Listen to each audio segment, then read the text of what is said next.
I want to talk about the most recent shutdowns in Hollywood. Over the last week, we heard news that this was kind of coming. We sort of had an idea that it would, and now it actually is. And can you give us the details of this shutdown?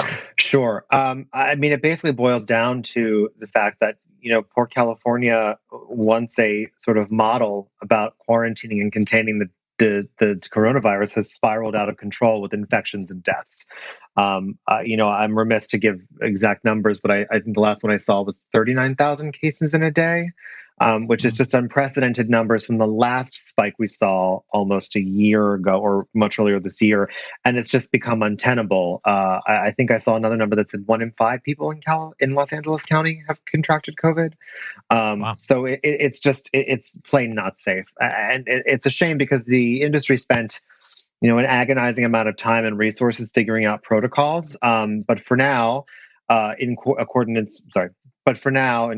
with local health officials, it's just not safe. So production has been suspended for 2 weeks again.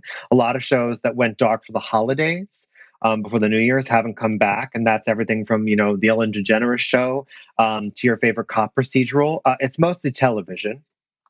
It's a lot of key films that were shot in California wrapped earlier this year. Segments of Jurassic World, the new Paul Thomas Anderson film wrapped in late October. So a lot of that stuff has been done because film production is a different beast, but TV has gone dark. And it's basically just to try to shelter in place and see if we can get these numbers down, and not for the health of production, but because ICU capacity is 0% in California. It's really devastating. Are these lockdowns because the protocols weren't working? Like, did we see a spike in production, infections in production? Or is it just as a, response to your hospitalizations going up? Like, Sure. what is it? Yeah. I have no evidence to say that production is anywhere near involved in the spike in California. I think a lot of it is sort of neglect. I think it's human neglect. A lot of people, gathered in small groups, 5 to 10, over both holidays, Thanksgiving and Christmas. There's a lot of chatter about people who went away for New Year's Eve. I think a state that had been very vigilant got very lax, and transmission has just gone completely out of control. There have been productions that have been shut down. Olivia Wilde's "Don't Worry, Darling" comes to mind. That's a period piece with Harry Styles and Florence Pugh.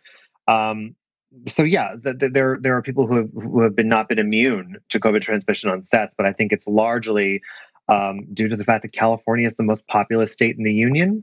We're a little bit more free-spirited there than other people, and this has just gotten completely out of control. And right now, what are they saying? When are they expecting to come back? We are back in the holding patterns of 2 weeks and see what happens. I have a feeling that now that we're in a couple of days past the new year, that the numbers will continue to increase. But also, I do, with whatever the progress of the vaccination is, mathematically, there are more vaccines rolling out. So hopefully that will do something to combat it. And hopefully just the dire situations in our hospitals will keep people in the house, and hopefully it'll go down. But as of now, there's only a 2-week pause, and that might lead to greater ramifications down the line, not just for production coming back, but don't forget, whenever you stop a production, you've usually got a star or two that has a schedule. They're about to go do something else. So this is when we see what we saw last year, which is a lot of people shuffling roles because you got to finish this because you have a contract. So yeah, it's a little bit prohibitive, and it could get a lot worse. I think the expectation at the beginning of this was that there was going to be a major shutdown, and then slow increments of getting back, eventually getting back. Like that, it seemed like that was what it was. It was going to be, we're going to delay it a month. We'll try it this way, smaller crews. We'll change our rules. We'll get to this point where eventually we can be back to normal. And it was this linear path. Yeah. Now I think we're seeing that the idea of a linear path is just not possible. It hasn't been like that. So how does this affect Hollywood overall, knowing that it's going to kind of be this push and pull? You might sneak in a couple weeks, and then you might have to pull back. A couple weeks, pull back. I mean, that's a major blow to just... Producers must be losing their minds. Absolutely. I mean... Absolutely. I mean, I would say, and that's such a great question, because I say what this comes down to is just a question of money. If you've got the resources and the time to be patient, to up your testing to 2 or 3 times a day, to basically when they shot Jurassic World, they in the UK, the Universal Pictures had to basically build a city. You know what I mean? It was described to me as like an airport. There were 3 lines who came in every single day. They filtered out people as much as they could into being different buckets. And everyone went back and lived in the same hotel. Everyone who serviced that hotel lived on site as well. And they have the money to do that. You know, if you're a Christine Vachon movie and you're counting on a tax rebate and $300,000 from a mysterious oligarch, and your production gets shut down, I don't know that it's going to be good news for you. So I think it's a great test, and I think it's sadly a difference right now between the haves and the have-nots. Yeah, and we're seeing that across everything. You know, big businesses are able to stay alive and small are not. Like, this is just kind of what we've been seeing. It's interesting to see that Hollywood's been affected in the same way. Yeah. Because it just seems like, I mean, people watching this show knows that there's a lot of movies being made at extremely small budgets. But I think, you know, people see a film on their TV and they just think there's tons of money behind it, regardless. Not necessarily. You know, what's interesting is that it seems to be at 2 ends of the spectrum, even for A-listers and for mainstream producers. You know, I did a story a couple of weeks ago.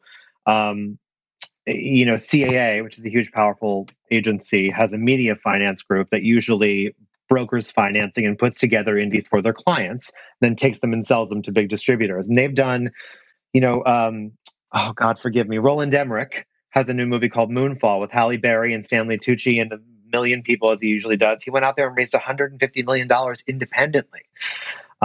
Through individual investors, but they had to insure everybody because it's this massive production, and 20% of that budget is all COVID safety. So that's a huge strain on their resources. But then you've got movies like there's a really buzzy one coming out that people are talking about called Malcolm and Marie with John David Washington and Zendaya. That was a $5 million budget. It was shot on one location with 14 people. They lived in the house they shot in, and they decided to forego COVID insurance, and they lived together basically for 6 weeks and rolled the dice. Same thing with Doug Liman's movie Lockdown with Anne Hathaway, Chiwetel Ejiofor. They were living in an apartment together in London 18 days, and they took all the risk on themselves. So even the haves, not the have-nots, are sort of rolling the dice where it's appropriate. To say it's a struggle for everyone right now is very accurate.